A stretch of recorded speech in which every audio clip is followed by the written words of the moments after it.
hello guys আজি মই বনাব লৈছো চিকেন পোলাও তো ইয়াতে ৰেডি কৰি থৈছো গোটা মছলাবিলাক তেজপাত আছে ডাঙৰ ইলাইচি এক টুকুৰা আছে দালচেনি লং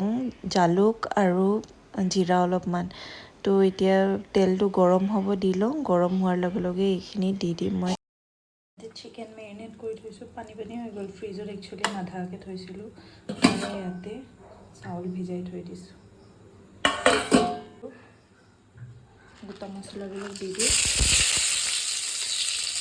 তো এতিয়া মেৰিনেট কৰি থোৱা মাংসটো অলপ দি দিলোঁ এতিয়া এইখিনি ভাজিব লাগিব পেষ্ট কৰি থোৱা মছলাখিনি একেবাৰে দি দিছোঁ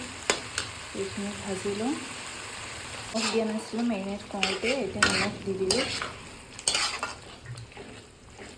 এতিয়া এইখিনি সিজাইকৈ ভাজি ল'ম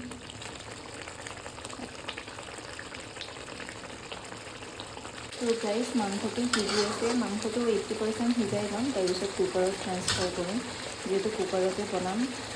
কিন্তু ইয়াতে কেৰাহীত মাংসটো ভাজি লৈছোঁ এতিয়া পানীখিনি শুকাই গৈ আলু আৰু অলপ দেৰি ভাজিব লাগিব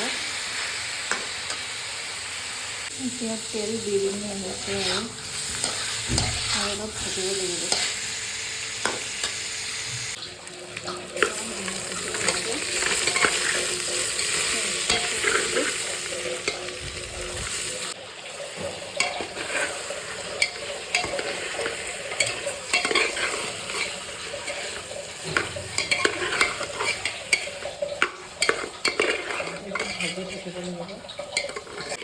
চাউলটো অলপ দেৰি ভাজিব লাগিব ভিজাই থোৱাই আছিলে তো বেছি দেৰি নালাগে চাউলটো যিমান দিছে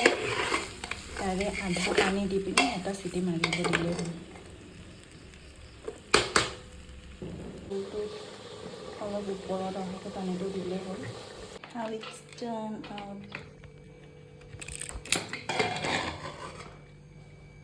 wow So this is the final result without any food color দেখাতটো ভালে লাগিছে আৰু খাবলৈও ভাল আছিলে তো ভিডিওটো চাই কেনেকুৱা লাগিলে জনাব ভাল পালে লাইক কমেন্ট শ্বেয়াৰ আৰু ফলো কৰি দিব